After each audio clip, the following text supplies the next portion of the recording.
Hello welcome back to our YouTube channel जिसका नाम है उन्नति। और आज मैं आप लोगों के लिए ऐसा वीडियो लेके आया हूँ जिसके बारे में शायद आप लोग बहुत लोग जानना भी चाह रहे होंगे, पूछना भी चाह रहे होंगे झील के बारे में कि क्या ऐसा हो गया झील में कि 2 दिन से आपने देखा होगा कल उसने 40% का एक सर्किट क्या डबल सर्किट मारा था, 40% का ग्रोथ था उसमें। और आज क्या हुआ है, तो ये सारी चीज़ मैं बेसिकली हल्का सा मैं पूरा ये नहीं बताऊंगा आज आपको कि कैसे आपको उसमें एंट्री लेनी है या एंट्री लेनी चाहिए या नहीं। मैं बस हल्का सा फंडामेंटल एनालिसिस करके कंपनी के बारे में बताऊं कि क्या कंपनी का प्रोसेस है, क्या कंपनी कर रही है, क्या ग्रोथ है। उसके हिसाब से आप खुद भी अपना बेसिस में एनालिसिस कीजिए एंड उसके बाद ही इसमें किसी में एंट्री लीजिएगा। तो जो मैं शेयर के बारे में बात कर रहा हूँ वो है झील। झील का जो फंडामेंटल एनालिसिस है हल्का सा हम करेंगे आज। तो सेक्टर जो है वो है मीडिया एंड एंटरटेनमेंट सेक्टर में है। सीईओ जो है इसके मिस्टर पुनीत जी। और अभी जो करंटली आज शेयर प्राइस है वो 254 रुपीज़ का चल रहा है। तो अगर मैं झील एंटरटेनमेंट के बारे में बात करूँ तो झील एंटरटेनमेंट ना 1991 में लॉन्च हुई थी एज अ जी टेलीफिल्म के नाम से। और 2006 में ही उसने जाके अपने आप को रीब्रांड किया था by the name of Zee Entertainment. ठीक है। तो जो अभी 20-30 ईयर्स है इसमें बहुत सारे एक्विजिशंस भी किए हैं, काफ़ी सारे एक्वायर किए हैं काफ़ी कंपनीज को। तो जैसे 2002 में इसने ईटीसी नेटवर्क को एक्वायर किया था, 51% की शेयर ली थी, मतलब 51% स्टेक जो होता है ना, मेजॉरिटी उसने स्टेक बाय किया था। देन अगेन 2006 में उसने जो है इंटीग्रेटेड सब्सक्राइबर मैनेजमेंट सर्विस को भी एक्वायर किया था। देन अगेन जो है उन्हें 50% स्टेक खरीदा था ताज टेलीविजन्स का, जो कि जो ओनर है टेन स्पोर्ट्स की। तो इससे काफ़ी 2-3 बड़े बड़े एक्विजिशंस जो है मर्जर एंड एक्विजिशंस किए थे अपने निस 2002 के आसपास। अब मैं इसके थोड़े से रिवेन्यू ब्रेकडाउन के बारे में बात करूँ तो इनकी रिवेन्यू जो है जी की वो मेजरली 2 चीज़ों से आती है। पहली एक तो होगी एडवर्टीजमेंट, जो लगभग 48%, हाफ ऑफ दिस की रिवेन्यू जो है एडवर्टीजमेंट से आती है। जो उसकी सेकंड हाफ है 42% वो सब्सक्रिप्शन बेसिस पे आती है, जो इनके सब्सक्रिप्शन चलते हैं उसके बेसिस पे।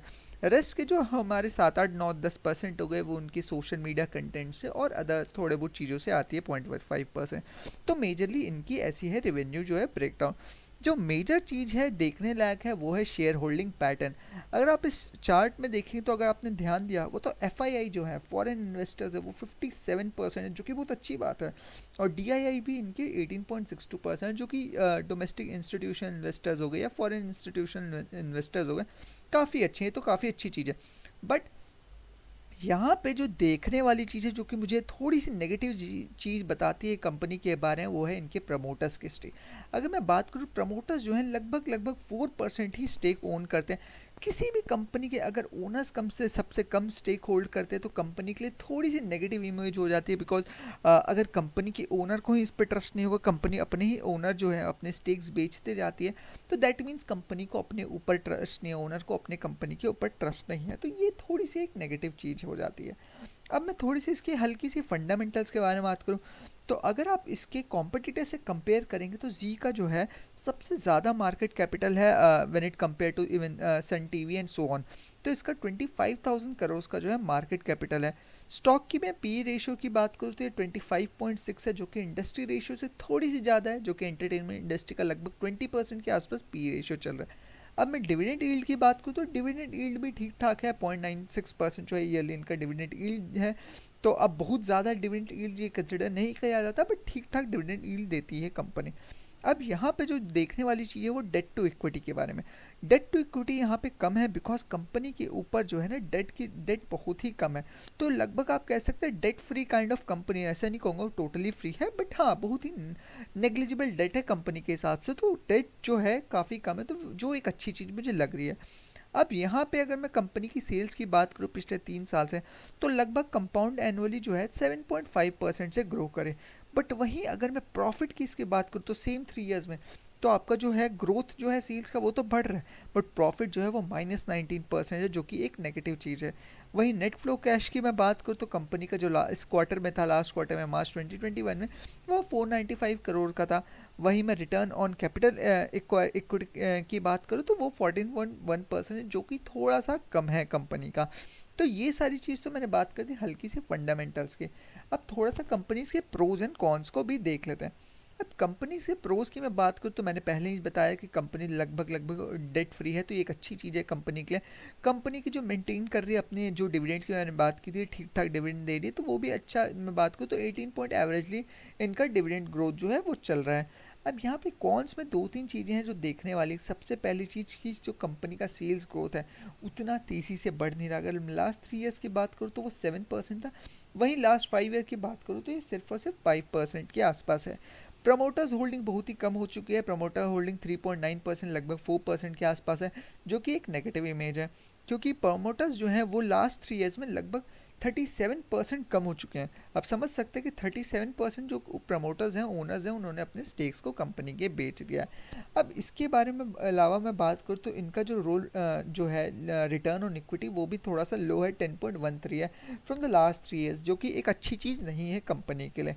अब ये तो हमने बात करी थोड़ी सी इसके फंडामेंटल्स की। अब मैं इसको थोड़ा सा सेंसेक्स से भी कंपेयर कर लेता हूँ, पिछले लास्ट 3 क्वार्टर से कैसा कंपनी ने वर्क किया वो भी मैं बात करूँ। अगर आप ध्यान से देखेंगे तो कंपनी की रेवेन्यू भी फ्रॉम द लास्ट 3 क्वार्टर कम होते जा रही है। दिसंबर 2020 से 2729 करोड़ की थी, देन अगेन कम हुई, देन अगेन अभी कम होते जा रही है।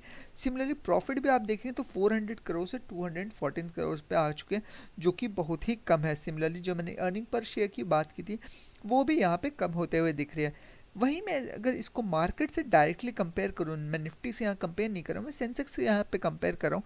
अगर आप देखेंगे तो सेंसेक्स ने एक साल में 50% का ग्रोथ दिया है, वहीं इस शेयर ने सिर्फ और सिर्फ 17% का ग्रोथ दिया है। अगर मैं इसको 10 साल से कंपेयर करूँ तो कंपनी ने 125% का ग्रोथ दिया है, बल्कि सेंसेक्स ने 247% का ग्रोथ दिया है। और अगर आप 5 ईयर 4 ईयर एंड 3 ईयर की बात करेंगे तो आपको दिख जाएगा कि सेंसेक्स ने तो कंटिन्यूसली ग्रोथ दी है। नीचे सेंसेक्स का है, ऊपर जो है कंपनी का, और कंपनी जो है उसके जो कंटिन्यूस जो ग्रोथ है वो नेगेटिव में दिखते हुए दिख रहे हैं हमें। अब ये तो मैंने बात कर ली थोड़े थोड़े फंडामेंटल्स की। अब मैंने जैसे आपको बताया था, रिवेन्यू तो कंपनी का काफ़ी कंटिन्यूसली बढ़ता हुआ दिख रहा है 7% से एनुअली, बट यही प्रॉफिट आपको कंटिन्यूसली कम होता हुआ दिख जाएगा।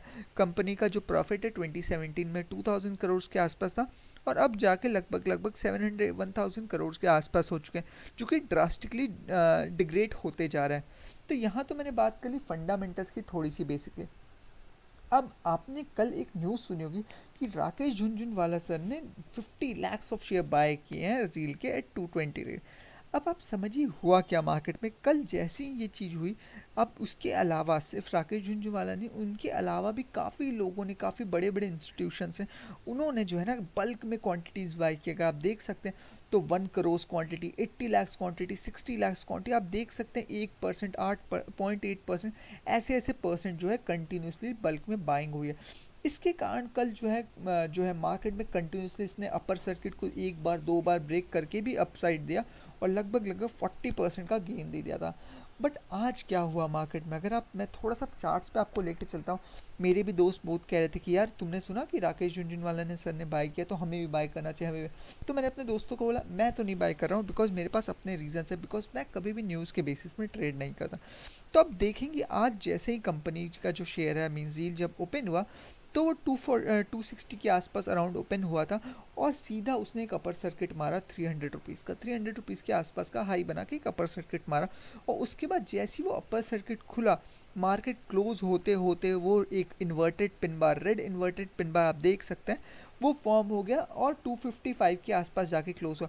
तो आप समझ सकते हैं कि वो एक जो हाइप था वो कल और सिर्फ जो है ना रिटेलर्स को फंसाया गया बेसिकली। और आज रिटेलर जो हम जैसे छोटे रिटेलर्स हैं, वो उसको देख के प्राइजेस बढ़ने वाले, बिकॉज इसने बाय किया, उसने बाय किया, बल्क में बाइंग हुई, सो सडनली बाय करना स्टार्ट कर देता। तो जैसे ही बाय हुआ वहाँ पे उन्होंने डंप करना स्टार्ट कर दिया। उन्होंने अगर 50 lakhs या फिर मान लीजिए किसी के भी इंस्टीट्यूशन ने 1 करोड़ ऑफ शेयर लिए, और उन्होंने 230 में कर लिया और आज 300 में भेज दिया, लाइक 60 करोड़ का उन्हें तो डायरेक्टली प्रॉफिट हो गया।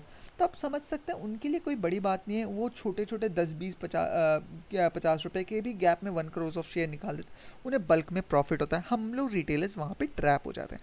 अब थोड़ी सी इसके टेक्निकल्स की बात करूँ तो यहाँ जो कंपनियाँ पिछले एक साल से 230 का रेजिस्टेंस एक बना के रखी थी, और कल इसने सडनली ब्रेकआउट दिया, और ऐसा ब्रेकआउट दिया विथ हाई वॉल्यूम कि आप देख सकते हैं 260 तक के आसपास में जाके क्लोज हुआ। बट वहीं आज क्या हुआ कि आज अगेन उसने उस मोमेंटम को स्टार्टिंग के फर्स्ट आवर में कंटिन्यू किया, एंड सेकेंड आवर में जाते आते जो है वो पूरा ही नीचे आ गया। अब मैं अपना पर्सनल ओपिनियन बता देता हूँ। मैं यहाँ पे एंट्री नहीं ले रहा हूँ झील में, मैं तब तक एंट्री नहीं लूँगा झील में जब तक मुझे उस रेजिस्टेंस को थोड़ा सा, जो उसने रेजिस्टेंस ब्रेक किया वहाँ पे एक सपोर्ट लेता हुआ, एक रीटेस्ट लेता हुआ ना दिख जाए, तब तक मैं यहाँ पे एंट्री नहीं लूँगा। अगर आप एंट्री ले रहे हैं तो मुझे बताइए आप एंट्री ले रहे हैं या नहीं ले रहे हैं, और ले रहे हैं तो किस प्राइस पे ले रहे हैं, या फिर आपके पास पहले से ये एंटरटेनमेंट था। और अगर इसके अलावा भी आप किसी शेयर के बारे में जानना चाहते हैं तो कमेंट में ज़रूर बताइएगा, मैं उसके ऊपर नया वीडियो ज़रूर बनाऊंगा। और अगर आप हमारे चैनल पर नए हैं तो लाइक कीजिएगा, सब्सक्राइब कीजिएगा, और हिट और सब्सक्राइब कर लीजिए यार, और क्या कहूँ। ठीक है, thank you, have a nice day.